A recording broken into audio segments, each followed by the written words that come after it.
Hello అండి. Welcome to our channel Swapna Vijay gardening vlogs. అందరూ ఎలా ఉన్నారు? బాగున్నారా అండి? ఇక్కడ చూస్తున్నారు కదా, ఆకుకూరలండి. Green leafy vegetables. సమ్మర్లో కూడా ఎంత బాగా వచ్చిందో చూడండి. ఇది గంగవాయిల్ కూర. ఈ సమ్మర్లో వేరే కూరగాయలు పెంచడం కష్టమేమో కావచ్చు, కానీ ఆకుకూరలను పెంచడం మాత్రం చాలా అంటే చాలా ఈజీ అండి.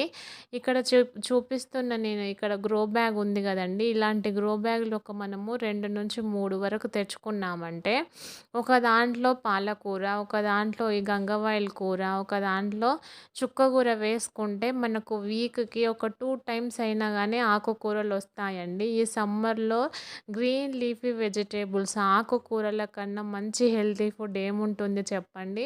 అదే దట్టు ఆర్గానిక్‌గా మనం పెంచుకున్న ఆకుకూరలు తింటే ఎంతో ఆరోగ్యకరంగా ఉంటాము. ఈ సమ్మర్‌లో నాన్ వెజ్ గానీ, కూల్ డ్రింక్స్ గానీ తినడం వల్ల హెల్త్ అయితే నిజంగా అప్సెట్ అవుతుందండి. కాబట్టి లైట్ ఫుడ్డు, తర్వాత ఇలాంటి పప్పు, ఆకుకూరలు, తర్వాత లిక్విడ్ ఫుడ్స్ అలా తీసుకుంటే ఈ సమ్మర్‌లో అయితే హెల్తీగా ఉండొచ్చు. ఇక ఎంత బాగొచ్చిందో చూడండి. నేనైతే అంతా తెంపుకోవట్లేదు. అంతా హార్వెస్ట్ చేస్తే దగ్గర దగ్గర కేజీ, 2 కేజీల వరకొస్తుంది. కానీ నేను ఈరోజు పప్పులోకి ఎంత కావాలో అంత మాత్రం తెంపుకున్నాను. మిగతాదంతా అలానే వదిలేశాను. బాగా అంటే బాగా వచ్చిందండి గంగవాయల కూర. నేను నెక్స్ట్ వీడియోస్‌లో చూపిస్తాను. నేను పాలకూర కూడా వేశాను. తర్వాత ఈ తోటకూర కూడా వేశాను. పాలకూర, తోటకూర, చుక్కకూర ఇవన్నీ నేను వేశాను. యాక్చువల్‌గా ఈ ఆకుకూర ఇంత బాగా రావడానికి నేనైతే ఒక 2, 3 టిప్స్ అయితే ఫాలో అయ్యాను. అవి మీతో ఈ వీడియోలో షేర్ చేస్తానండి. నేను ఇప్పుడు ఈ మట్టినంతా గుల్లగా చేసుకున్న తర్వాత విత్తనాలు నాటుకుంటాం గదా! విత్తనాలు నాటిన తర్వాత ఏం చేశానంటే, మా గార్డెన్‌లో ఉన్న ఎండిన ఆకులు ఇక్కడ చూపిస్తున్నాను గదా! ఎండిన ఆకులు, తర్వాత ఎండిన చెత్త ఏదైతే ఉందో ఆ చెత్త మొత్తము నేను దీని మీద కవర్ చేశానండి. ఎండ మళ్ళీ తగలకోకుండా పూర్తిగా కవర్ చేశాను. అలా ఎండిన చెత్త లేకోకుండా ఉంటే మీరు తట్టు సంచి గానీ ఉంటుంది గదా! అలాంటి తట్టు సంచితో కూడా మీరు కవర్ చేసినట్లయితే ఎండ అంత బాగా తగలదు. సో, దాని ద్వారా మొలకలైతే మంచిగా వస్తాయి. అలాగే మార్నింగు, ఆఫ్టర్‌నూను, ఈవినింగు 3-4 టైమ్స్ అయితే నేను వాటరు చల్లుతూనే ఉన్నానండి మొక్కలకి. అవి బాగా మొలకెత్తే వరకు చల్లుతూనే ఉన్నాను. అవి మళ్ళీ ప్లస్ ఎండ బాగా తగలకోకుండా కవర్ చేశానండి. తద్వారా చూడండి ఎంత బాగొచ్చిందో. ఈడ మీరు చూస్తే అర్థమవుతుంది కదా! ఇంత సమ్మర్‌లో కూడా ఇంత బాగా వచ్చిందంటే చూడండి. దట్టు నేను పెట్టింది పైన టెర్రస్ పైనండి. కాబట్టి ఎండ ఎప్పటికీ ఉంటుంది. ఇప్పుడు మార్నింగ్ 7 కాగానే ఎండ ఫుల్లుగా వచ్చేస్తుంది కాబట్టి అంత ఎండలో కూడా ఇంత పచ్చగా వచ్చినాయి చూడండి. మళ్ళీ దట్టు వాటర్ కూడా నేను ఈ విధంగా ఇలా చల్లినట్టుగా ఇస్తున్నాను.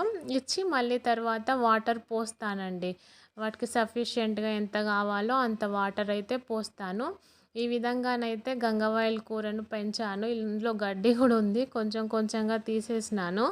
ఇదండి ఇంత బాగా అయితే వచ్చింది. ఈ ఆకుకూరలకి సాయిల్ మిక్చర్ ఏ విధంగా కలుపుకోవాలనేది ఆల్రెడీ నేను ఒక వీడియో పోస్ట్ చేశానండి. నా యూట్యూబ్ ఛానల్‌లో ఉండింది.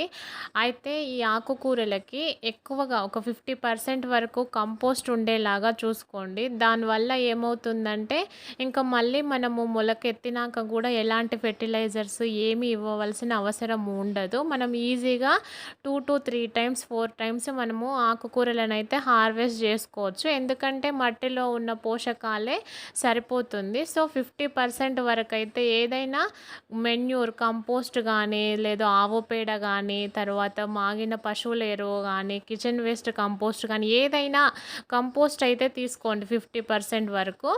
మిగతా ఇంకా 50% ఏదైతే ఉంటుందో అందులో ఒక 30%, 40% వరకు సాయిల్ తీసుకోండి. ఇంకో 20% వరకి ఇలా ఇసుక, తర్వాత ఇలాంటివి ఉంటాయి కదా! నీమ్ పౌడర్ అట్లాంటివి తీసుకుంటే సరిపోతుంది. మనకు ఇందులో నేను చెప్పాలనుకునింది ఏంటంటే, ఓన్లీ మనము మెన్యూర్ అయితే ఒక 50% వరకు, కంపోస్ట్ అయితే 50% వరకు ఉంటే ఇంకా మళ్ళీ మనము మొక్కలకు తర్వాత పెరిగినాకనైతే ఏం ఫెర్టిలైజర్స్ లిక్విడ్ ఫెర్టిలైజర్స్ కూడా అవసరం ఉండదు. అంత బాగా మనం 2-3 టైమ్స్ అయితే హార్వెస్ట్ చేసుకోవచ్చు. నేను ఇది మొత్తమే వేర్లతో సహా పీకుతున్నానండి. లేదు కొమ్మలుగా కత్తిరించుకుంటే మళ్ళీ చిగురొస్తాయి. కానీ నేను మళ్ళీ వేరే వేసుకుంటాను. అందుకోసం అయితే ఇలా చేశానండి. ఇది ఈ వీడియో నచ్చినట్లయితే like, share, subscribe. Thank you. Have a nice day. Bye.